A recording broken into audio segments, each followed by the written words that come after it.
Basic. कभी लगता है किसी के दांतों की दिक्कत है तो भी हार्ट की प्रॉब्लम हो सकती है? दांतों की दिक्कत से ये तो बिल्कुल नया लग रहा है सुनने में, दांतों की दिक्कत से हार्ट का मतलब। लोगों को बड़ी कन्फ्यूजन होती है, वो चाहते हैं कि जो मेरा ट्रीटमेंट है ना वो बेस्ट डॉक्टर के साथ हो, जिसके पास मैक्सिमम डिग्री हो और बहुत सारा एक्सपीरियंस हो, उसके पास मेरा ट्रीटमेंट होना चाहिए। ठीक है। हम कहते हैं हम फ्राइड नहीं खाते, पर हम तो भाई बहुत बढ़िया ऑलिव ऑयल और ये सब वाले ऑयल में ही खाना खाते हैं। ऑलिव ऑयल का भी बहुत ट्रेंड चल रहा है। हम तो बहुत बादाम खाते हैं जी, काजू खाते हैं बहुत ज्यादा, हम तो सीड्स खाते हैं, तो वो भी एक कारण है आज के टाइम में। तो हार्ट की प्रॉब्लम दे रहा है। हाँ जी, वो भी प्रॉब्लम प्रॉब्लम दे रहा है। यस, हाँ, उसी पे ही मैं अभी आऊंगी कि अच्छा चलो ये बताओ, आपका ब्रेन रुक जाए फिर आपको पता है कि जितने भी एरेटेड ड्रिंक्स हैं या ये सारी चीजें हैं, इसमें कितना शुगर होता है, और जब आप उसका इंटेक कर रहे हो तो आप रात को दोबारा ब्रश तो नहीं करेंगे ना। हाँ, वो तो आदमी सोचता है कि नॉर्मली हाँ एक सिप तो लिया है। तो दांत का दर्द है वो एक बहुत बड़ा रोल आपके हार्ट फेलियर या फिर कार्डियक अरेस्ट के साथ उसका एक कॉज माना गया है। बहुत सारे लोग अभी सोच रहे होंगे कि बोल भी क्या रही है। तो नमस्कार दोस्तों, स्वागत है एक और नए पॉडकास्ट में। पिछले पॉडकास्ट में आप लोगों ने बहुत प्यार दिया और बहुत सारे लोगों के कमेंट्स आए कि हमें किस किस टॉपिक पे और पॉडकास्ट करने चाहिए। तो एक बार फिर से हमारे साथ हैं डॉक्टर गीतिका चौधरी, जो कि आयुर्वेद के अंदर एक्सपर्ट हैं, डॉक्टर हैं आयुर्वेद की। और उन्होंने, जैसे कि आपको पहले भी बताया गया, कि उन्होंने सर्जरी के अंदर इसके अंदर मास्टर्स की है और गायनी की एक्सपर्ट हैं। और बहुत सारी चीज़ें जो आयुर्वेद के थ्रू ट्रीटमेंट की जा सकती हैं, जिन चीज़ों का ट्रीटमेंट किया जा सकता है, जिन बीमारियों का, उसके बारे में 13 साल का इनका एक्सपीरियंस है इस फील्ड के अंदर। तो एक बार फिर से स्वागत करते हैं अपने इस पॉडकास्ट में डॉक्टर गीतिका चौधरी का। Welcome ma'am. तो आज लास्ट टाइम हमने फीमेल हेल्थ के बारे में डिस्कस किया था, तो इस बार हमने ये सोचा कि एक जनरल हेल्थ के बारे में डिस्कशन किए जाए। आजकल जैसे कि बहुत लाइफस्टाइल डिजीज़ कह सकते हैं आप इनको, या जो भी हमारे रोज़मर्रा के जीवन में हमको देखने को मिल रही हैं प्रॉब्लम्स, जैसे हार्ट से रिलेटेड हो गई, बीपी हो गया, शुगर हो गया, थायराइड, इन चीज़ों के बारे में हम डिटेल से इस पॉडकास्ट में बात करने वाले हैं। तो एक बार फिर से मैम छोटा सा आपका एक इंट्रोडक्शन, और उसके बाद ज़्यादातर लोग वही हैं जो हमारा पॉडकास्ट देख रहे हैं, रेगुलर हैं, व्यूअर्स हैं, लेकिन फिर भी एक बार नए लोगों के लिए एक बार बेसिक इंट्रोडक्शन, और उसके बाद फिर हम आगे टॉपिक डिस्कस करते हैं। मैं एक आयुर्वेदिक फिजिशियन हूँ और मेरा जो एक्सपीरियंस रहा है वो काफ़ी फील्ड्स में रहा है, जिसमें मैंने गायनेक पेशेंट्स और जितने भी जनरल मेडिसिन से रिलेटेड पेशेंट्स हैं, जिसमें बीपी, शुगर, थायराइड, इन सब का जो ट्रीटमेंट है आयुर्वेद में एक्सप्लोर किया है, और काफ़ी अच्छे रिजल्ट्स भी पेशेंट्स को मिले हैं इसमें। और मैंने एक चीज़ इसमें ज़्यादा देखी है कि जो मेरी जर्नी रही है आयुर्वेद के साथ, और जो मेरा 13 इयर्स का एक्सपीरियंस है, तो मुझे ऐसा लगता है कि एज़ पर मेरा जो भी पेशेंट डीलिंग है और उनका जो भी फेथ है आयुर्वेद पे, अगर उसको मैं लेके चलूँ, तो जो आयुर्वेद के अंदर ट्रीटमेंट्स हैं उसका जो सक्सेस रेट है, इट्स वेरी गुड। और मैं बार बार एक ही बात कहती हूँ कि आयुर्वेद को ऑप्ट करना आपका फर्स्ट चॉइस होना चाहिए, ना कि लास्ट चॉइस, ताकि आप अपनी हेल्थ को एक प्रोग्रेसिव वे में क्योरेटिव साइड लेके जाओ, सिर्फ इसको मैनेजमेंट का तरीका ना बनाओ। ठीक है, तो शुरुआत जो हम किस टॉपिक से करें, तो मैं ये सोच रहा हूँ कि शुरुआत जो है दिल की धड़कन से की जाए, और हार्ट का जो है सबसे ज़्यादा जो रिलेशन है वो अपने कोलेस्ट्रॉल और इन सब चीज़ों से, बीपी से है। तो आप आयुर्वेद में इसके लिए हमारे पास क्या क्या ऑप्शंस हैं? जैसे अब नॉर्मल एलोपैथी में तो हमारे पास एक कार्डियक सर्जन होता है या फिर एक कार्डियोलॉजी डिपार्टमेंट होता है, तो क्या आयुर्वेद में भी ऐसे अलग अलग डिपार्टमेंट्स होते हैं कि या फिर आप, जैसे कि जनरली हम सुनते हैं कि आयुर्वेद अपनाएं, जैसे अभी आपने बोला, तो आयुर्वेद अपनाना है, लेकिन जाना किसके पास है? मतलब मान लो किसी को शुगर है या किसी को बीपी, तो क्या इसके अंदर भी ऐसे डिपार्टमेंट या अलग अलग एक्सपर्ट हैं लोग, ऐसा कुछ है आयुर्वेद में भी? जी देखो, आयुर्वेद के बारे में पहले तो लोगों को आयुर्वेद ही ज़्यादा नहीं पता था, पर आजकल तो आयुर्वेद में बहुत सारे लोग आने भी लगे हैं और उनको ट्रीटमेंट्स भी अच्छे देखने मिलते हैं। तो आयुर्वेद बेसिकली एक बहुत ही ज़्यादा वास्ट टॉपिक है। आयुर्वेद में तो बहुत कुछ आता है, जिसमें अगर मैं लोगों को बड़ी कंफ्यूजन होती है, वो चाहते हैं कि जो मेरा ट्रीटमेंट है ना वो बेस्ट डॉक्टर के साथ हो, जिसके पास मैक्सिमम डिग्री हो और बहुत सारा एक्सपीरियंस हो, उसके पास मेरा ट्रीटमेंट होना चाहिए। और वो ऑप्ट करते हैं कि भाई जो सुपर स्पेशलाइज्ड है ना कोई, मुझे उसी के पास जाना है।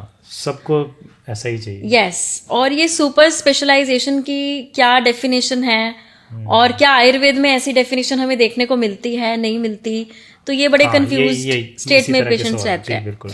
तो देखिए, एलोपैथी है, एलोपैथी के ट्रीटमेंट प्रोटोकॉल्स जो उसमें मेडिसिन यूज हो रही हैं, तो उसमें है बेसिक जो एक ग्रेजुएशन की डिग्री होती है, उसमें सबको इक्वली सब चीजें सेम सिखाई जाती हैं। ओके। एंड सिर्फ डिफरेंस क्या होता है, सिर्फ आपके ट्रीटमेंट का वेरिएशन होता है कि आप क्या प्रिंसिपल फॉलो कर रहे हो और उस प्रिंसिपल के साथ जो मेडिकेशंस हैं वो क्या है। तो एलोपैथी में प्रिंसिपल तो सेम ही रहेगा ट्रीटमेंट का, बिल्कुल बिल्कुल, but allopathy is more towards symptomatic treatment, कि आप सिम्टम बताएंगे या क्लिनिकल जो भी सिम्टम दिखेंगे उसके अकॉर्डिंगली ट्रीटमेंट रहता है, इन्वेस्टिगेशन बेस्ड रहता है। ओके। एंड इसमें भी जो मेडिसिन रहती हैं वो रहेंगी आपकी केमिकल बेस्ड ज्यादातर। Okay, right. और अगर मैं किसी भी आयुर्वेदा, होम्योपैथी या नेचुरोपैथी अगर मैं ट्रीटमेंट्स की बात करती हूँ, तो उसमें जो आपका ट्रीटमेंट रहेगा वो ट्रीटमेंट रहता है हर्ब बेस्ड, या फिर हम कहते हैं रस औषधियाँ या मेटल बेस्ड रहती हैं। ओके।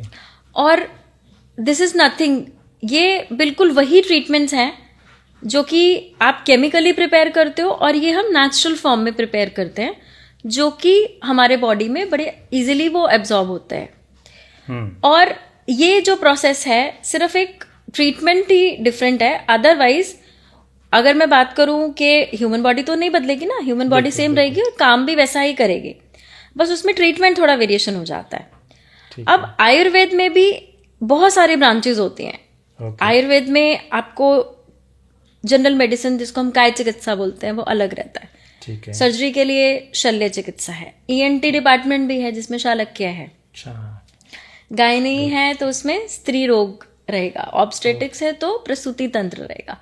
तो ऐसे बहुत सारे डिपार्टमेंट है और मैक्सिमम जो हार्ट डिजीजेज और बहुत सारी चीजें ये सब काय चिकित्सा में कवर्ड रहते हैं, जो जनरल मेडिसिन ऐसा। और इसी तरीके से जैसे हम ड्रग्स की अगर बात करें तो द्रव्य गुण रह गया, अगर हम मेटल कॉम्पोजिशन रस औषधियों की बात करें तो उसमें रस शास्त्र रहता है। इनफैक्ट टॉक्सिकोलॉजी तक हम आयुर्वेद में पढ़ाया जाता है। बस डिफरेंस ये है कि चीज वही है, वो नेचुरल फॉर्म्स पढ़ाते हैं और उसमें अननेचुरल फॉर्म्स के बारे में बात की जाती है, क्योंकि एनाटॉमी रहेगी सेम, फिजियोलॉजी सेम रहेगी, बट लाइन ऑफ ट्रीटमेंट भी ऑलमोस्ट सेम ही होता है। बस वेरिएशन क्या है, ये ऑर्गेनिक है और दूसरा इनऑर्गेनिक है।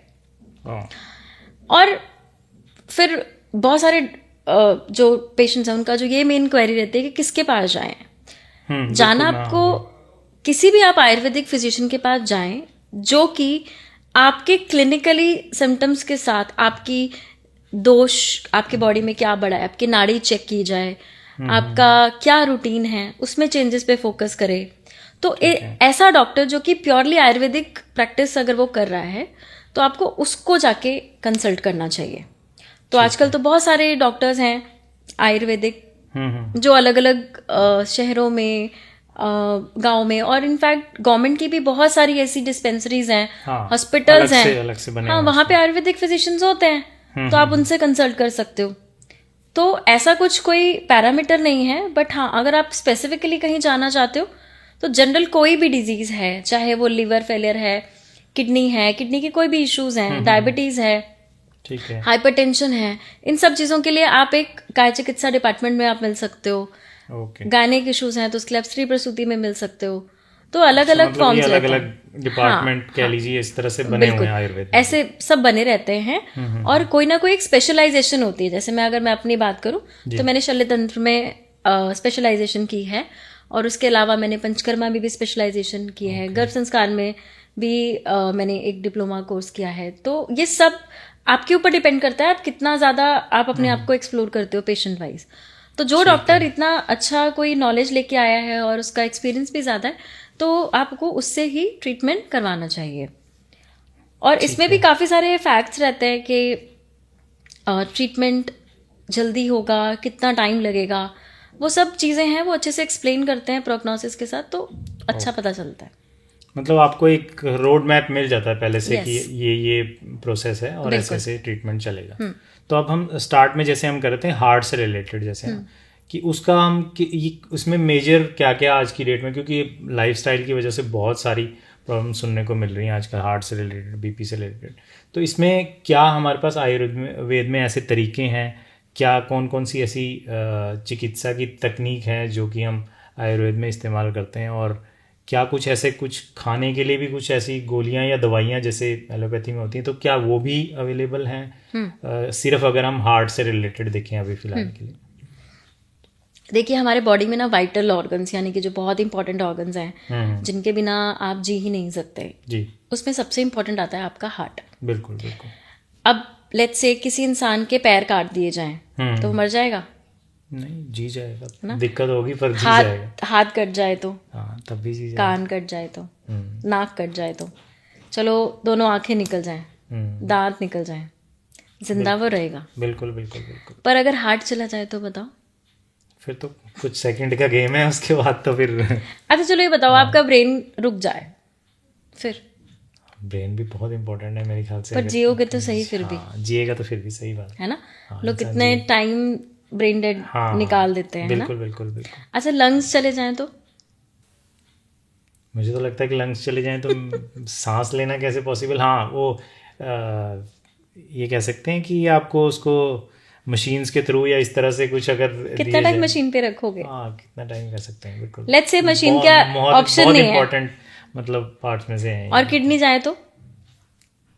किडनीज का भी क्या कह सकते हैं, मुझे तो नहीं लगता कि बिना किडनीज के कोई रह सकता है। यूरिन ना आए तो बताओ, अंदर ही रह जाए तो क्या होगा? मुसीबत ही आ जाएगी, मतलब वो तो सोचेगा कि बस खत्म ही है जिंदगी। तो इसी तरीके से हार्ट बहुत इंपॉर्टेंट ऑर्गन है।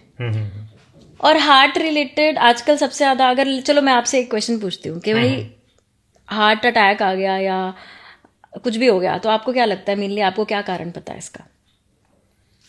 अभी तक तो यही है कि कोलेस्ट्रॉल, हमें लगता है कि जो हमने जनरली सुना है कि भाई कोलेस्ट्रॉल बढ़ा हुआ है, या फिर कुछ उसने ऐसी एक्टिविटी कर ली कि जो कि उसको उसने हार्ट से उसकी कैपेसिटी से ज़्यादा काम ले लिया, कुछ ऐसी एक्टिविटी में बहुत ज़्यादा, कोई भाग रहा है तो वो भागता ही जा रहा है, रुक ही नहीं रहा, मतलब कुछ ऐसा जो कि हार्ट के ऊपर लोड आ गया या कुछ सदमा लग गया, कुछ ऐसा जैसा हम देखते हैं नॉर्मली ना, देखा और सुना है। बाकी एग्जैक्ट क्या उसके रीज़न है ये तो इतना नहीं बेसिक। कभी लगता है किसी के दांतों की दिक्कत है तो भी हार्ट की प्रॉब्लम हो सकती है?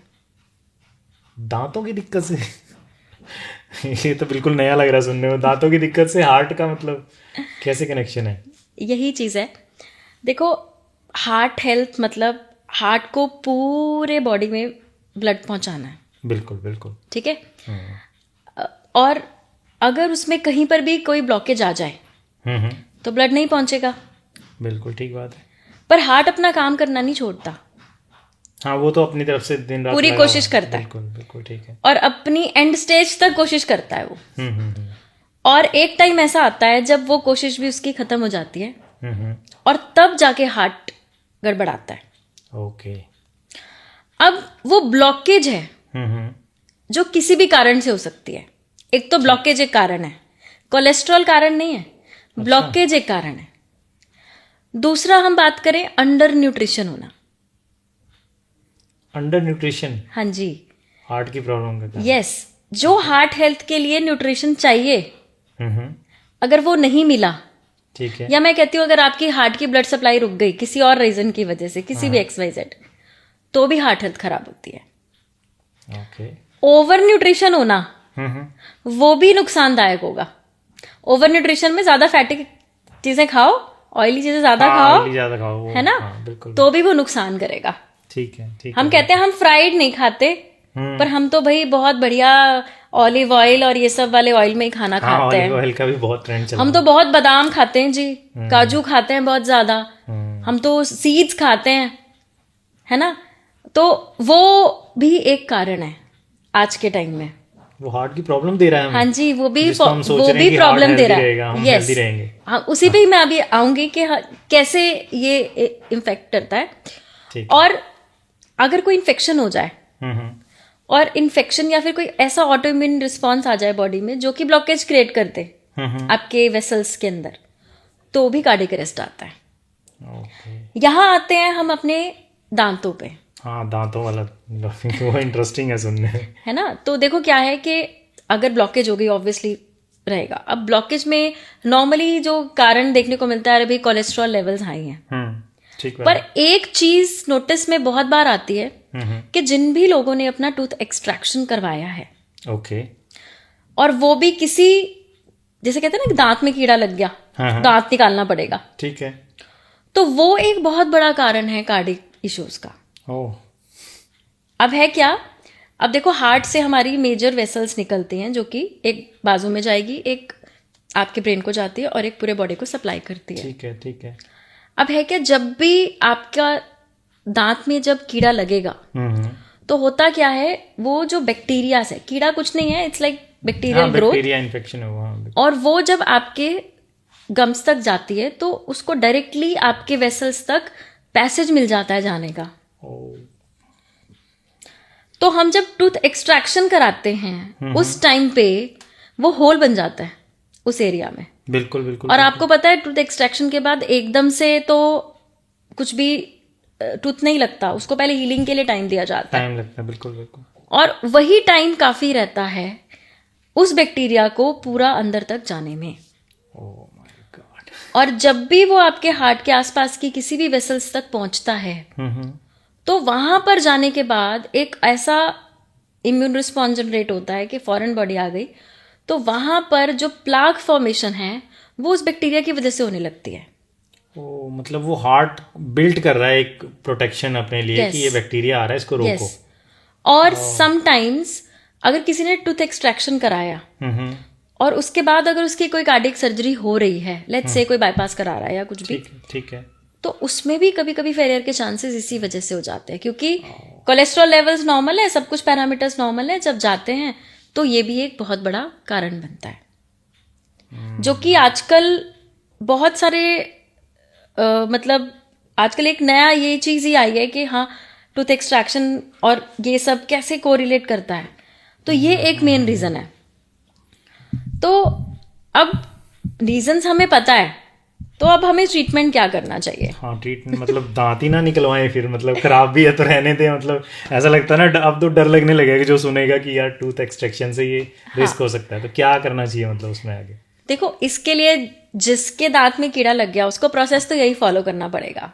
ठीक है, एक्सट्रैक्शन तो करवानी ही पड़ेगी, वो तो ऑब्वियसली करानी पड़ेगी, बट उस ड्यूरेशन में अपनी एक क्लिनजिंग करानी पड़ेगी साथ में। ओके। ब्लड प्योरीफायर्स लेनी चाहिए, हार्ट का चेकअप साथ साथ कराना चाहिए।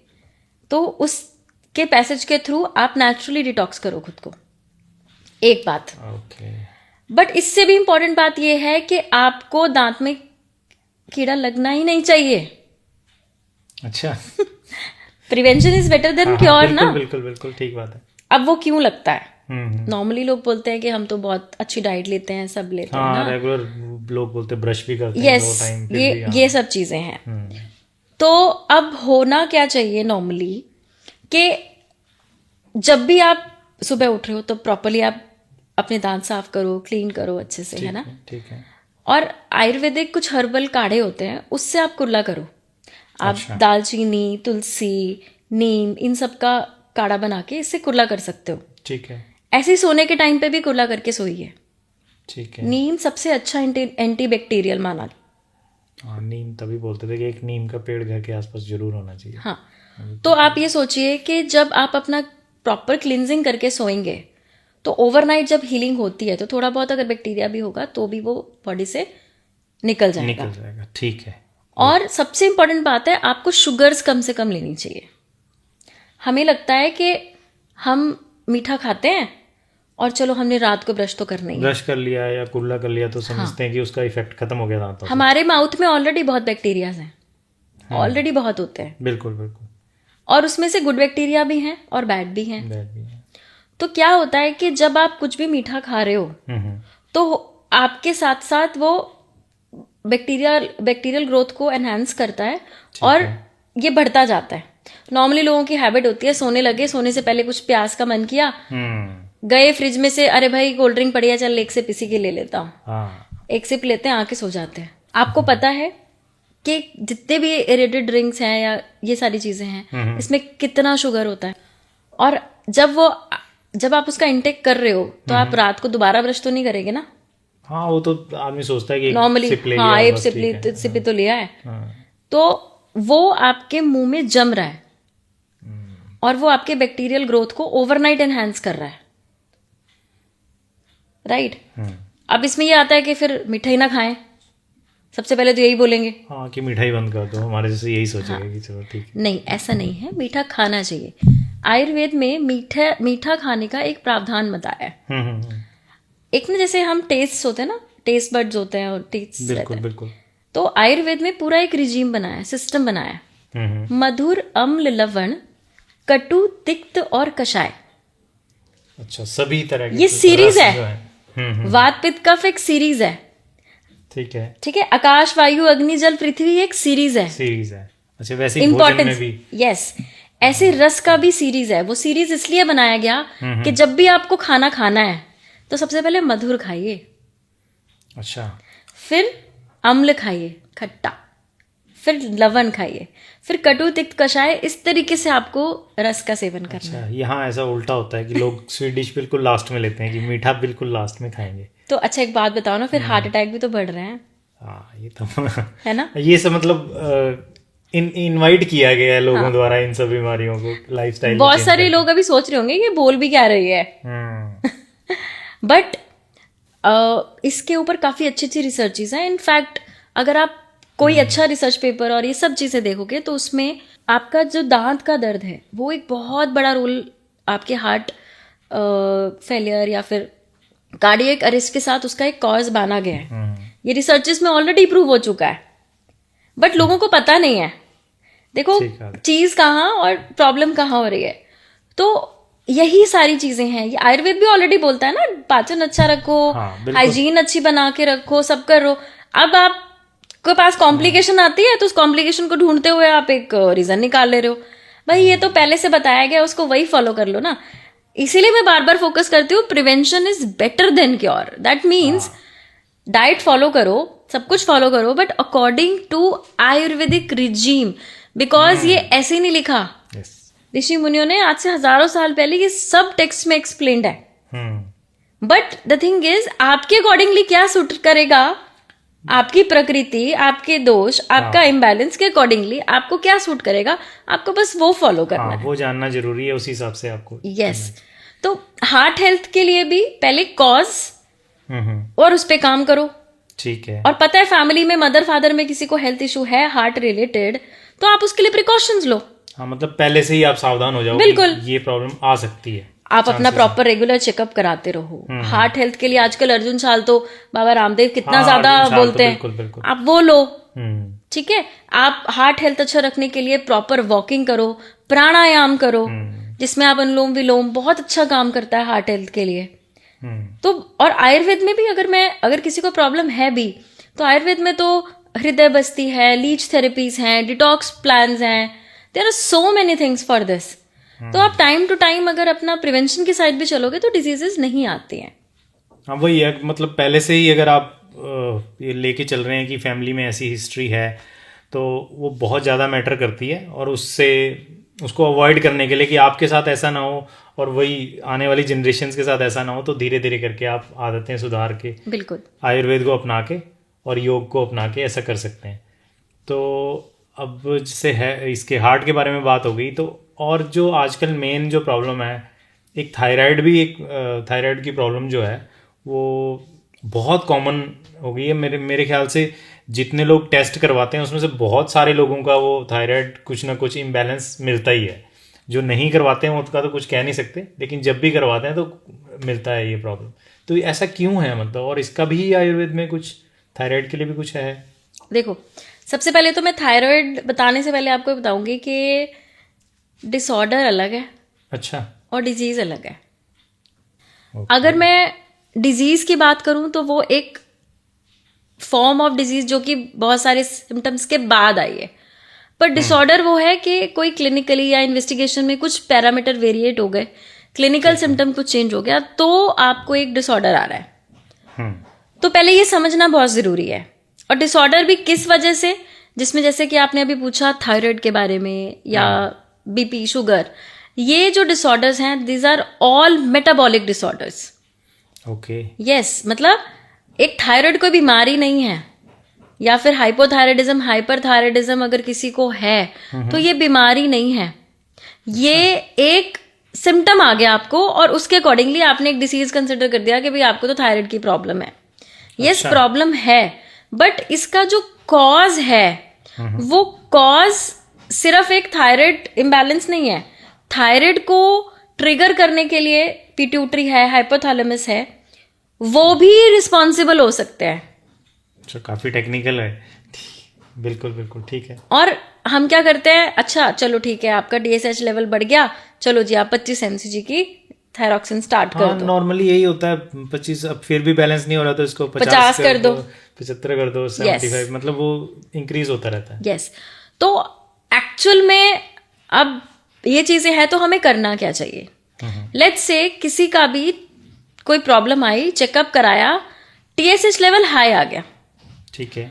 देखिए होता क्या है कि अगर किसी भी इंसान का अगर TSH लेवल हाई आता है तो नॉर्मली हम क्या करते हैं, किसी भी एलोपैथी डॉक्टर के पास जाते हैं या फिर एंडोक्राइनोलॉजिस्ट के पास जाते हैं, तो वो क्या करते हैं, आपको एक टैबलेट स्टार्ट कर देते हैं, थायरॉक्सिन, थायरोनाम कोई भी, और वही 25 mcg या 50 mcg से स्टार्ट करके अकॉर्डिंग टू जो भी रेंज आई, फिर उसको आगे प्रोग्रेस करते हैं, बोली आपको सारी जिंदगी इसको खाना पड़ेगा.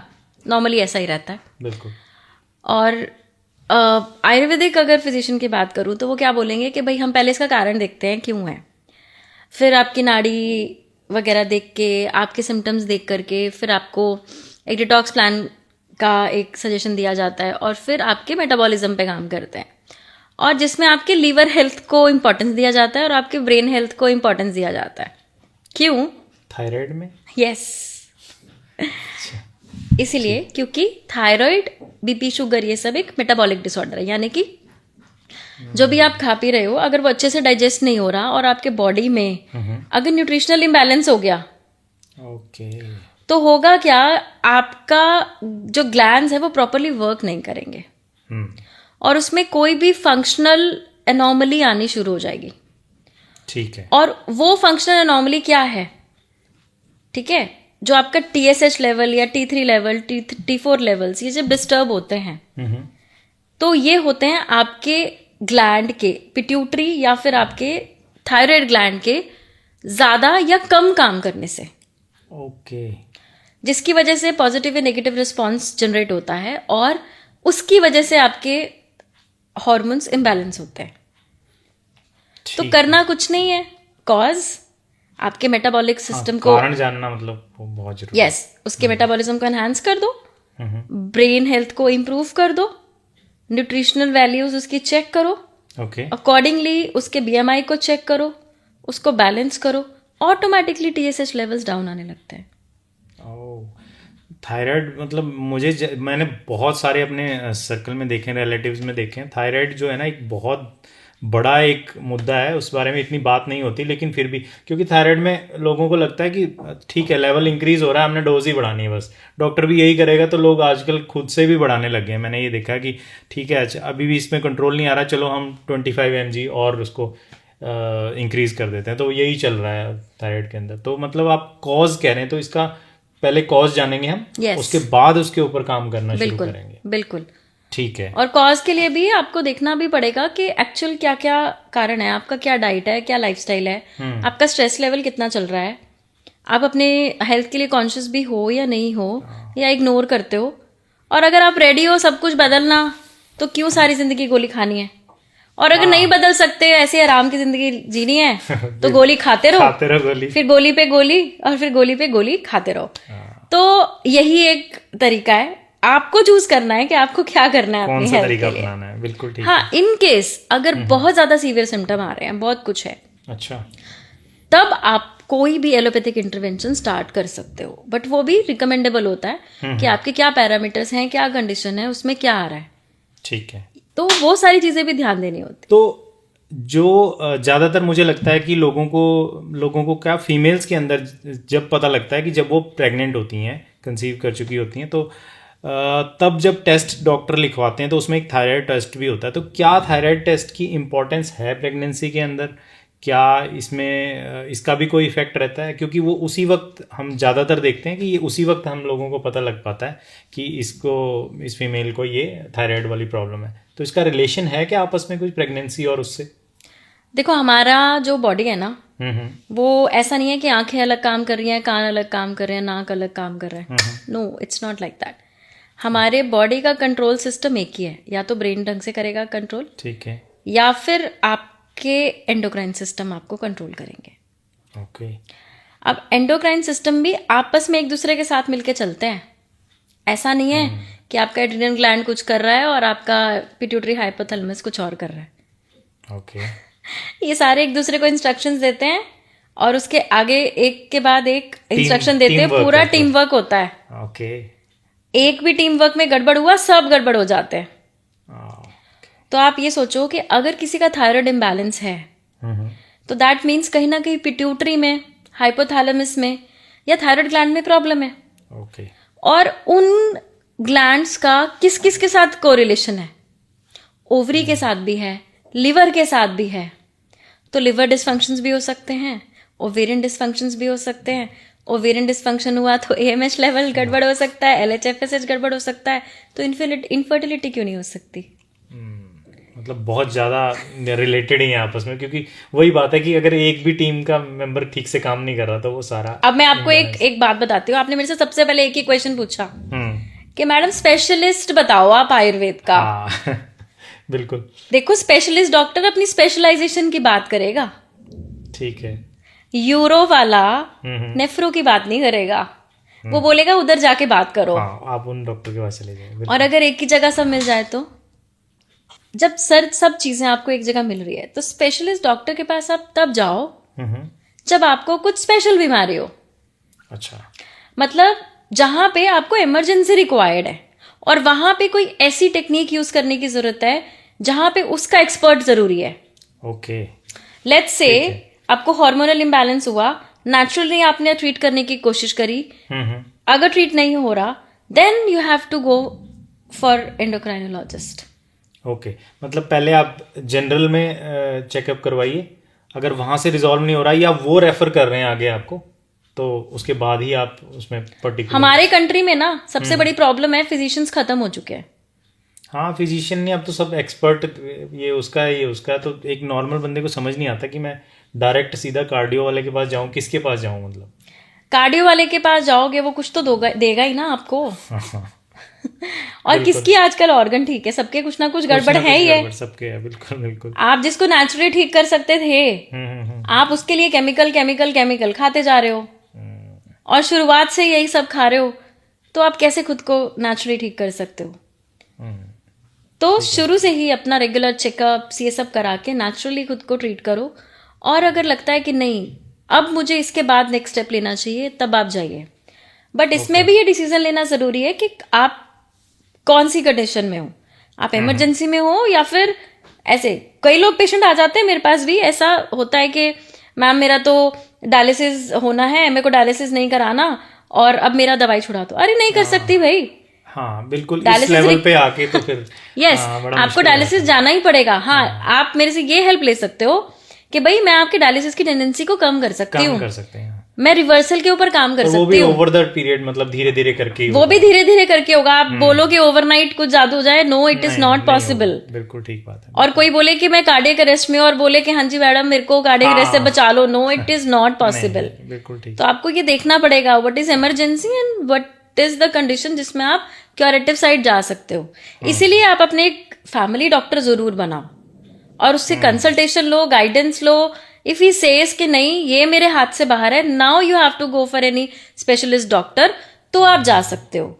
और दैट टू आपको उसमें भी आयुर्वेदिक कोई आपने ऑप्ट करना है या आपको इमरजेंसी रिक्वायर्ड है तो आपको एलोपैथी जाना है। This is what you need to know about it. Okay, yes. तो अगला सवाल जो हमारा है वो होने वाला है बीपी के ऊपर, ब्लड प्रेशर। वो ब्लड प्रेशर वो वाला नहीं कि मुझे गुस्सा आ गया किसी के ऊपर, यार मेरा बीपी हाई हो गया, वो नहीं, एक नॉर्मल रूटीन वाला जो ब्लड प्रेशर हाई या लो रह सकता है। ये शायद दोनों साइड होते हैं ना, लोअर और हायर साइड। तो इसका भी आयुर्वेदिक तरीके से इसको समझना कि किस तरह से ये चीज़ें काम करती हैं और किस तरह से हम इसको प्रॉब्लम को सॉल्व कर सकते हैं ब्लड प्रेशर वाली, तो इसके बारे में बताइए डॉक्टर गीतिया। अच्छा ये बताओ, आप बताओ कि बीपी क्यों बढ़ता है वैसे, अगर मैं पूछूँ तो। मैं तो जनरली मैं वही बता रहा हूँ, मुझे गुस्सा आ गया किसी के ऊपर तो मुझे लगता है मेरा बीपी बढ़ गया इन जनरल। हाँ, पर मेडिकल टर्म से मैं अगर देखा जाए तो मुझे यही लगता है कि अगर हमारी हार्ट ठीक से काम नहीं कर रहा, मतलब या उसके ऊपर लोड ज़्यादा है, कुछ ऐसा है, इस तरह से इस वजह से हो सकता है, या फिर जो हमारी नर्व्स हैं उसके अंदर से ब्लड प्रॉपर से पास नहीं हो पा रहा, ऐसा कुछ है कारण। तो ना कि आप बताइए कितना सही हूँ मैं। देखिए, ब्लड प्रेशर के लिए जितना आपने बताया कि कोई हार्ट हेल्थ या फिर कई लोग कोलेस्ट्रॉल से इसको जोड़ देते हैं कि कोलेस्ट्रॉल हाई होगा जी, इसलिए बीपी हो सकता है। कभी सुना है इंडाइजेशन से बीपी हो गया? बिल्कुल नहीं है। तो यूरिन अच्छे से नहीं आ रहा एक के बाद एक मतलब सरप्राइज दे रहे हैं हमें ना, ऐसे फैक्ट्स बता के कि यूरिन अच्छे से नहीं आया तो बीपी हो गया है, कॉन्स्टिपेशन होगी तो बीपी बढ़ गया। लोग बोलते हैं जब मेरा पेट साफ होता है ना तब तो मेरा बीपी ठीक होता है, पर जिस दिन मेरे कब्ज हो गई ना उस दिन बीपी बढ़ जाता है मेरा। तो तो देखो, ब्लड प्रेशर के लिए भी ना बहुत अलग अलग सिस्टम है, कोई एक कारण नहीं है। ठीक है। और बीपी के लिए बहुत हमारे बॉडी में ना बहुत सारे लोग काम अच्छे से कर रहे होते हैं। हमारा ब्रेन काम कर रहा होता है, लंग्स काम कर रहे होते हैं बीपी मेंटेन करने के लिए, हार्ट तो कर ही रहा होता है, लीवर काम कर रहा होता है, हमारी किडनीज काम कर रही होती हैं, ठीक है, और मेटाबॉलिज्म यानी फंक्शनल सिस्टम जितना भी है वो सारा वर्किंग कर रहा होता है। इनफैक्ट हमारे हार्मोन्स भी इसी काम पे लगे होते हैं। और फिर से टीम वर्क है, मतलब यहाँ टीम वर्क है। ओके। और इनमें से कुछ भी गड़बड़ हो जाए तो होगा, तो बीपी की प्रॉब्लम होगी, बिल्कुल होगी। अब बीपी का कारण देखना जरूरी है। पहले तो बीपी समझो, what is it? BP is blood pressure. ठीक है, बिल्कुल। अब ब्लड प्रेशर हाई भी हो सकता है और लो भी हो सकता और लो भी हो सकता है। ठीक है। अब मुझे बताओ, हाई ज्यादा डेंजरस है या लो? ज्यादातर हमने हाई के बारे में ही सुना है कि हाई बहुत खतरनाक है, फिर नसें ना फट जाए, इसकी कुछ ऐसा ना हो जाए ना।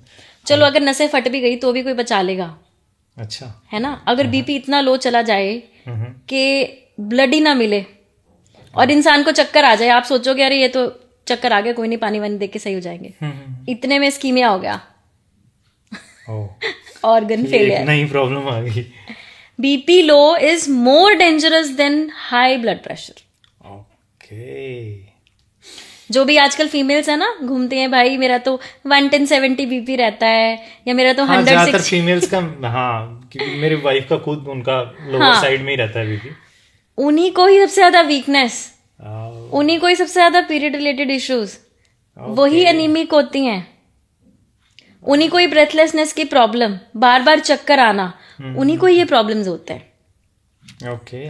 तो हर चीज का एक्सेस होना, कम होना, दोनों ही बुरा है।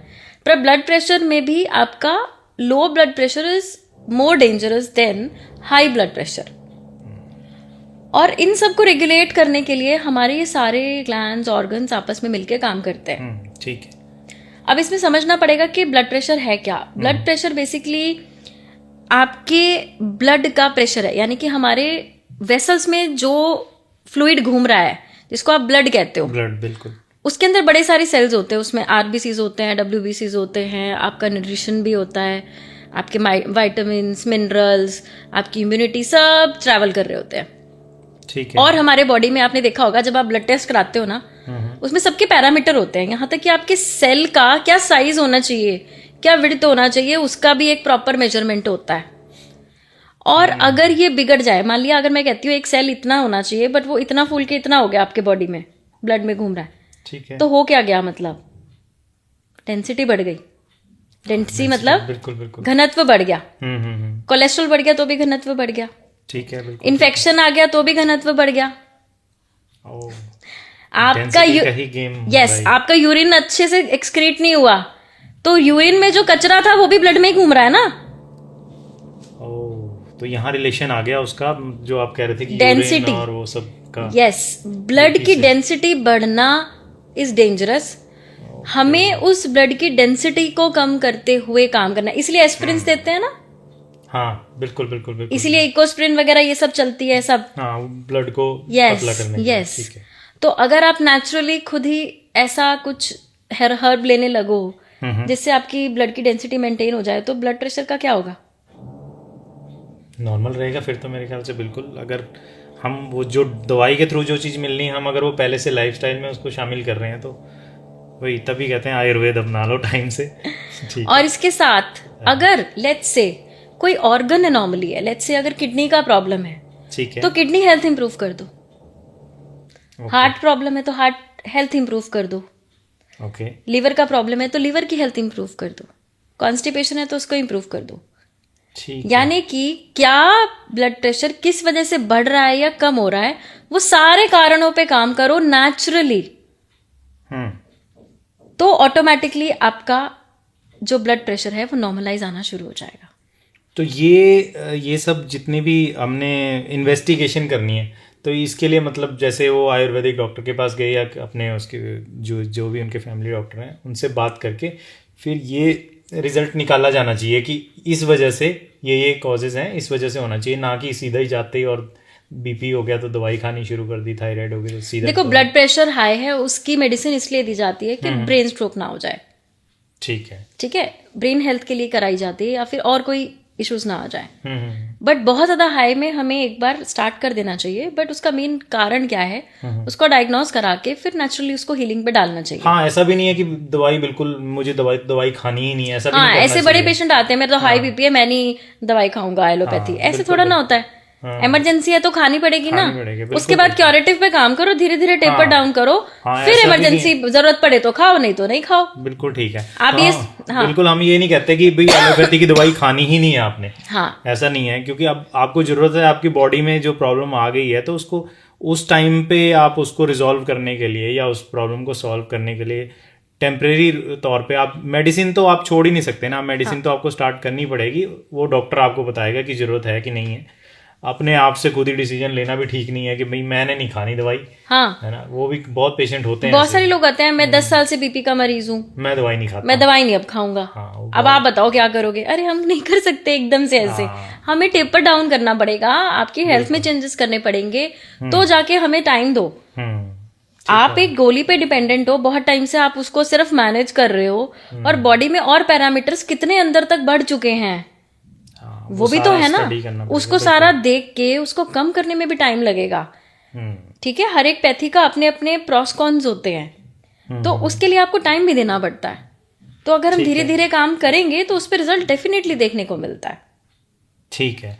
तो इसी तरह का जैसे यही लाइफस्टाइल डिजीज में एक मेन जो है वो शुगर, अब तो कर बोलने लगे हैं कि इंडिया जो है वो कैपिटल बन गई है शुगर की, है ना, तो बहुत ज़्यादा केसेस हैं शुगर के।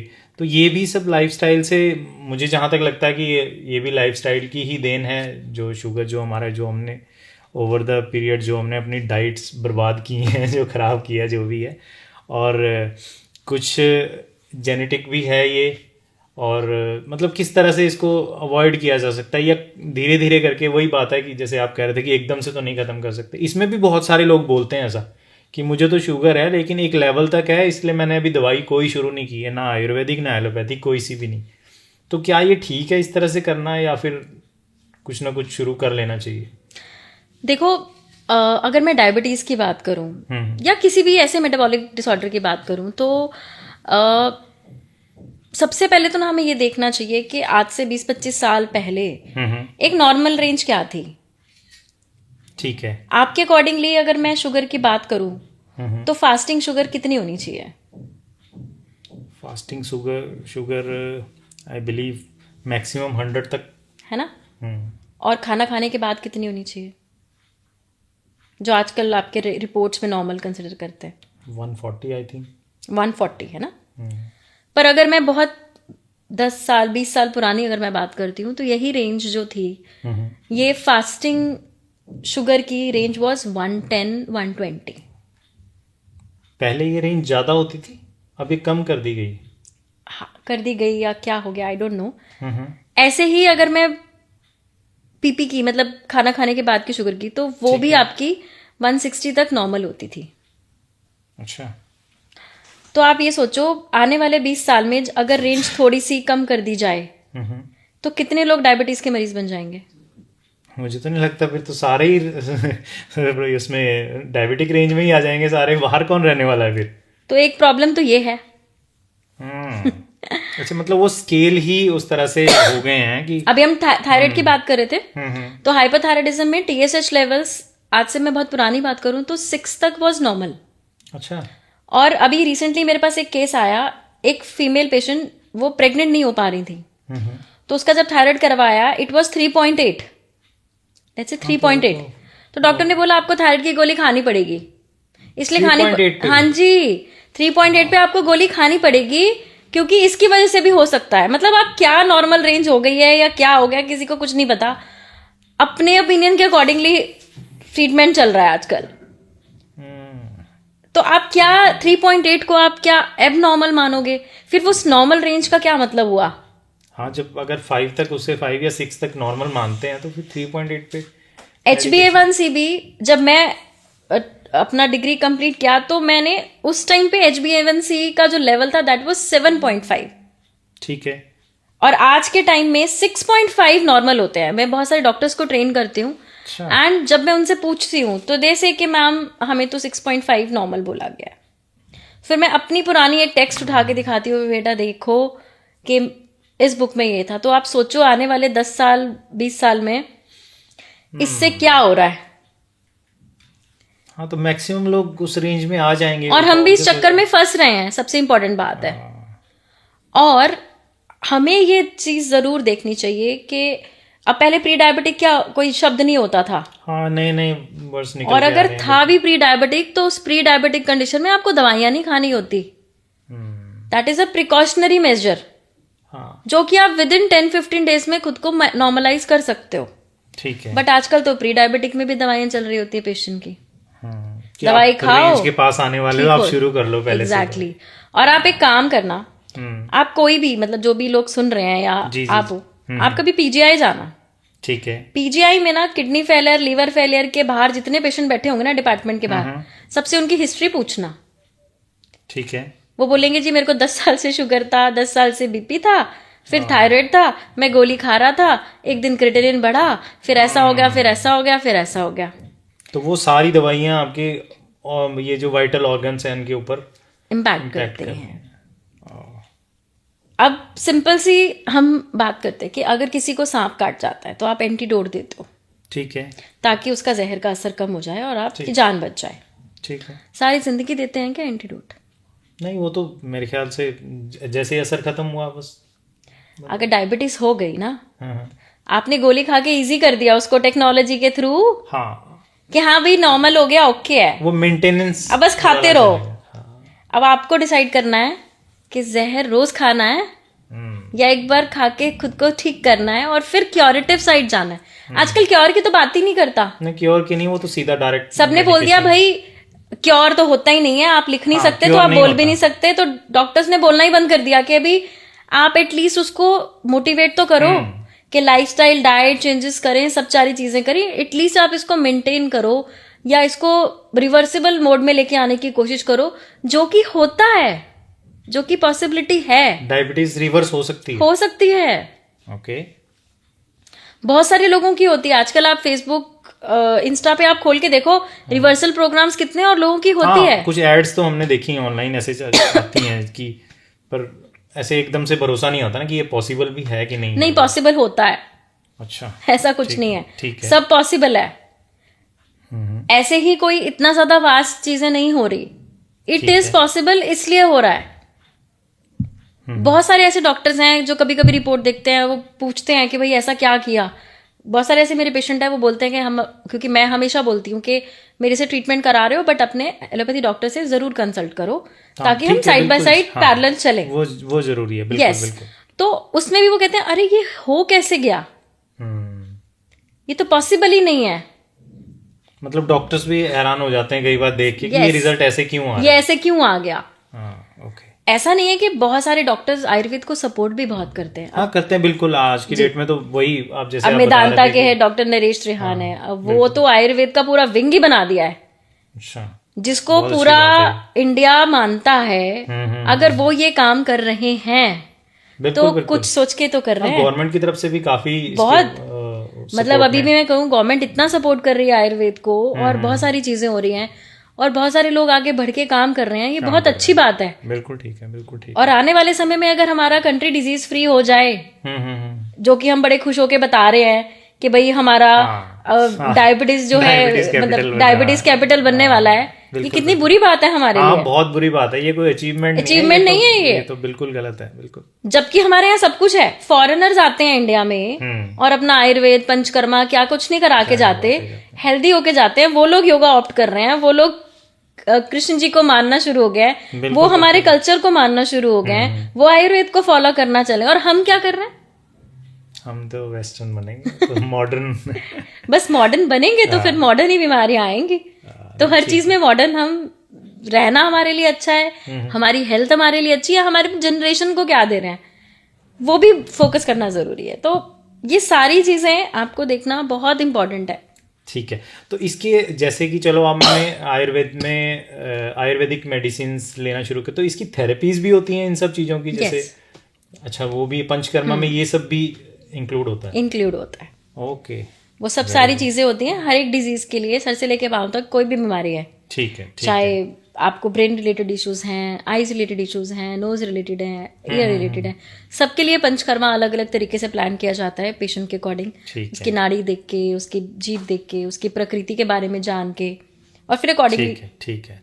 सब तो plan। बस वही है कि अब वो टाइम नहीं है कि आप एलोपैथी वालों से लड़ते रहें, आयुर्वेद वाले एलोपैथी वालों को कुछ बुरा बोलें, वो एक दूसरे को कुछ ऐसा ब्लेम वाला कोई टाइम तो है नहीं आज की डेट में। एक हॉस्पिटल में दोनों तरह के डिपार्टमेंट्स हैं, और ये भी बहुत अच्छी चीज़ है कि दोनों तरह के डॉक्टर एक दूसरे को सपोर्ट कर रहे हैं और कोई एक दूसरे को ब्लेम नहीं कर रहा, और ये बहुत अच्छी चीज़ हो रही है, क्योंकि जहाँ एलोपैथी काम कर सकता है वहाँ एलोपैथी ही काम करेगा। Yes। और जहाँ आयुर्वेद से आप लाइफस्टाइल इंप्रूव कर सकते हैं, धीरे धीरे उन चीज़ों से दूर जा सकते हैं, उन देखो बीमारियों जब से बॉडी दूर जा टीम सकते वर्क हैं। के साथ चल रही है, बिल्कुल, तो बिल्कुल। पैथी टीम वर्क के साथ क्यों नहीं चल सकती? हाँ, बिल्कुल बिल्कुल।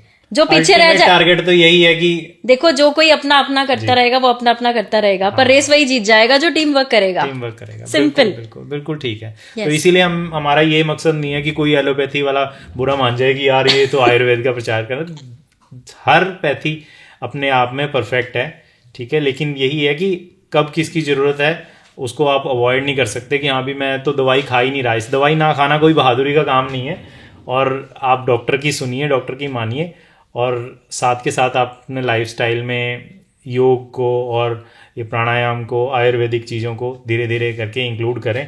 और मुझे लगता है हम एंड में आ गए इस पॉडकास्ट के, और एक बार फिर से डॉक्टर गीतिका आपका बहुत बहुत धन्यवाद।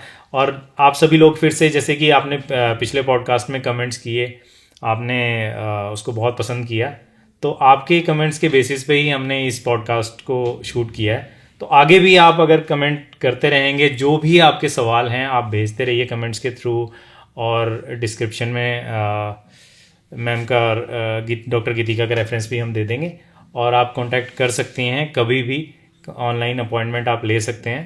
तो डिस्क्रिप्शन में इसके बारे में सभी डिटेल दे देंगे हम। और एक बार फिर से doctor Geetika, thank you so much, thanks for coming, thank you so much.